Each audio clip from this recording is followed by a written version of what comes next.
Okay, well, day after tomorrow, I'm gonna be heading to the field for overnight. So I'm gonna show you the gear I'm bringing. First thing I'm bringing is my bivy bag, and this is a I'm not gonna say the cold weather bag, but you know, there's no need for a head net, and you know, it might be a little windy, and it's just bomb proof because it's it's a USGI surplus, and you know, it's definitely going to keep the wind off me. I almost suffocated in it one time when I closed it up all the way. But I'm not going to pack this in any particular order. Let's see, somewhere. Okay, well, I got my this is my alcohol stove, just a backup.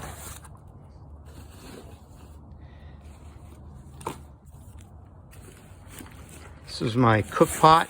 I have a canister, gas stove, and it's 550 milliliters. So it's about 2 cups.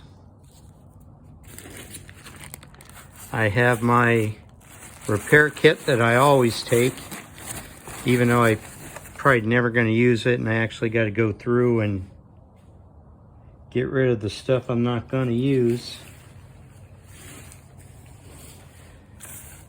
This is my small 5x9 tarp. I take it with me everywhere. Even if I got a big tarp for a tent, that comes with me. I'm bringing my big water filter, mainly because the water filter that I'm going to bring, I don't trust it. And I don't know, that one's never let me down.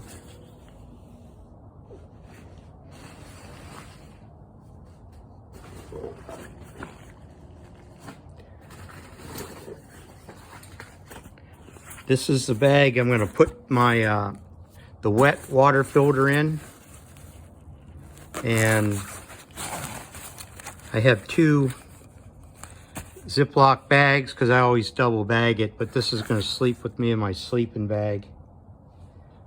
And I can fold up the dirty water bag and put it in there. My filter attaches to it, but that's going to go on the outside, in the outside pocket.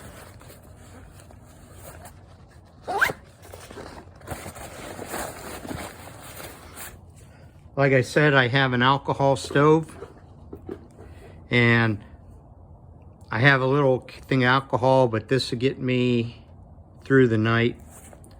All I need is enough to make coffee in the morning. And if my canister stove don't do it, my alcohol stove definitely will.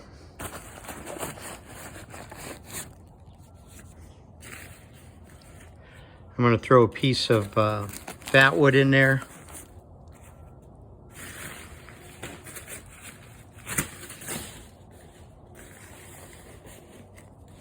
And my poop kit. I'll bury the poop, but I'm going to pack out the paper. I got some doggy waste bags in there, and gloves. And then I have my, this is a string kit for my tarp, and the tent stakes are in there. Everything I need for my tarp is there. And somewhere I got the mate to this. We're not supposed to have fires where I'm going, I guess, because it's a, found it, because it's a there's no water there, but it's going to be cold, so I'm just going to have a little fire anyway. So I don't think it's going to be too dangerous. But anyway, let me pause this for a second. So I also have these booties because I got neuropathy and I don't like my feet being cold. So those go in. And then the top pocket, start packing that, get rid of some of the stuff. First thing, my first aid kit. I'm bringing a candle lantern because in case I can't have a fire, I got a candle. Some extra cordage. Probably won't need it. And my battery to charge my phone, and I have that in a Ziploc bag. That's going to be sleeping with me too.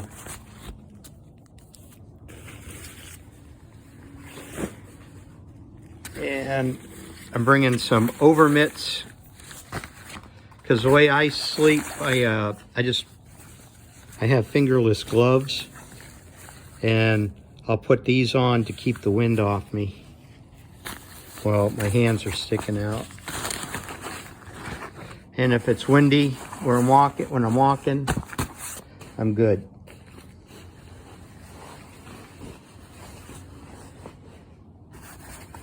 And then my rain pants, I'm definitely not going to be using them. Probably, unless I'm going to sleep in them. But, you know, I always bring rain gear. I got a bandana. Probably put that in the top. I got a small pillow that'll go in the top.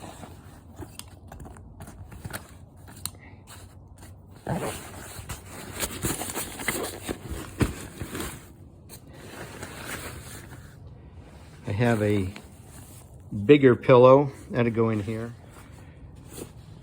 These are dry clothes, a dry hat, dry socks. Just, I don't expect to get wet, but I like to have some dry clothing. My electronic stuff. This is a thermometer. A couple flashlights so I can put the stuff in my eyes at night. Then I have toothpaste tabs. I have some foot powder, just stuff like that. And in this, I have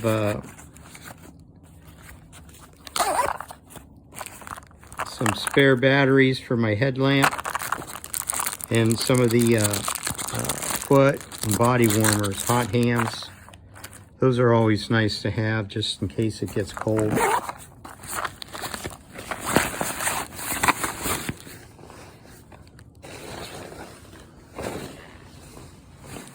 My puffy.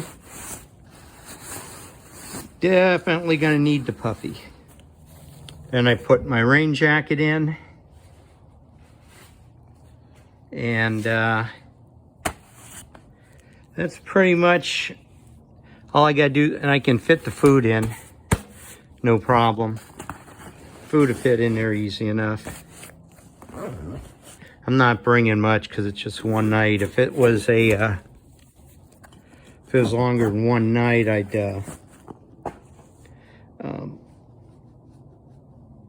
darn, my mind's gone. I just strap it to the top, but I can get it. And this is my food bag, but I haven't put food in it yet. But I'll do that later.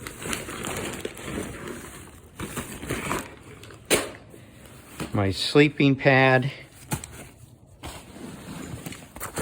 will go in this side pocket.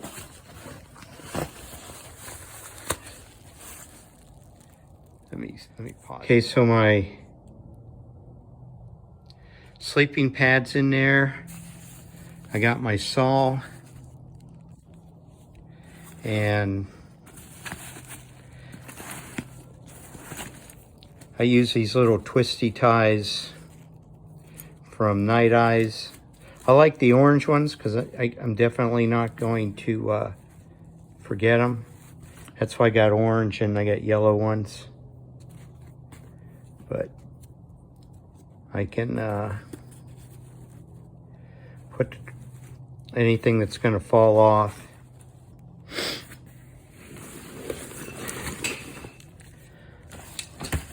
On this side,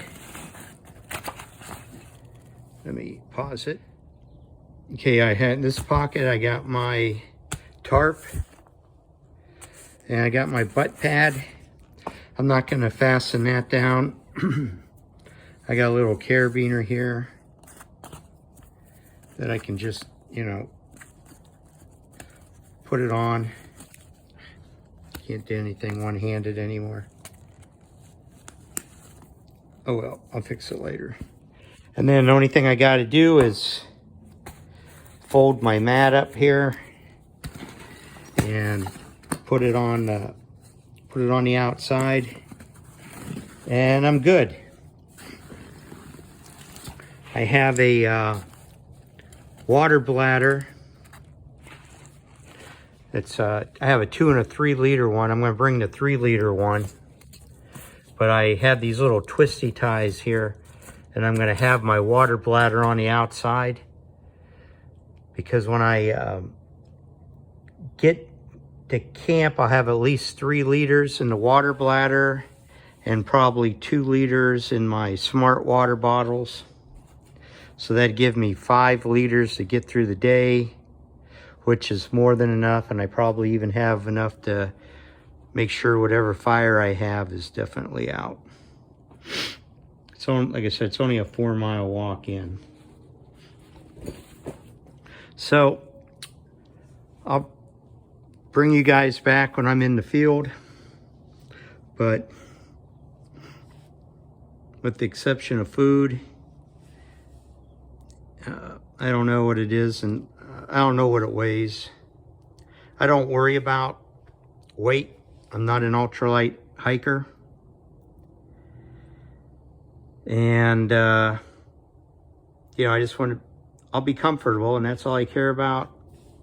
And you might say, oh, you got too much stuff for an overnight. And the answer is yes and no, because what I try to do is I try to imagine when I go on my through hike of the Appalachian Trail in a couple years, I'm going to have to carry extra stuff. And so I try to just bring what I would bring for the Appalachian Trail. And actually, it's not really a bad layout. I know I wouldn't bring more than 4 days worth of food, because that's a lot of trash to carry back with you. So anyway, I'll bring you guys back when I get to the field.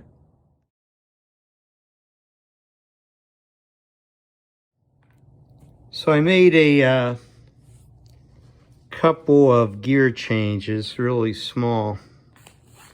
Instead of using my wide air mattress, I'm going to go with the regular size, because I remembered the regular size air mattress will fit inside the bivy bag.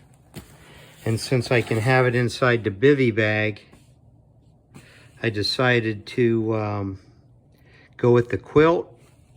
And so I swapped out my sleeping bag here for a quilt, 20-degree quilt. And this is how the water bladder, this is how I got the water bladder. This is a 3 liter Hydro Pack. They're great. I have a 2 liter that fits a little better. This won't flop around that much anyway. But for as long as I'm going to need it, it'll be fine.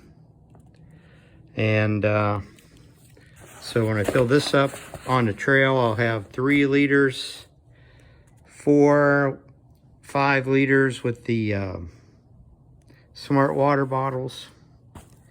So that should be more than enough. And so I think actually I would not be bringing the sleeping bag on the Appalachian Trail. I'd probably be bringing the quilt. So it's probably better that I brought the quilt. So I'll be fine. I'll be warm either way. But anyway, that's I got enough food, or enough space inside for my food bag. And I got plenty of space to strap my windbreaker on. So I'll bring you guys, like I said, I'll bring you guys back when I get on the trail. So I did a quick weigh of the pack without food and water. 33 pounds, which is about, you know, what I shoot for. So that'll be with water, food and water, another, say, 8 pounds. So 40 pounds roughly. Not too bad.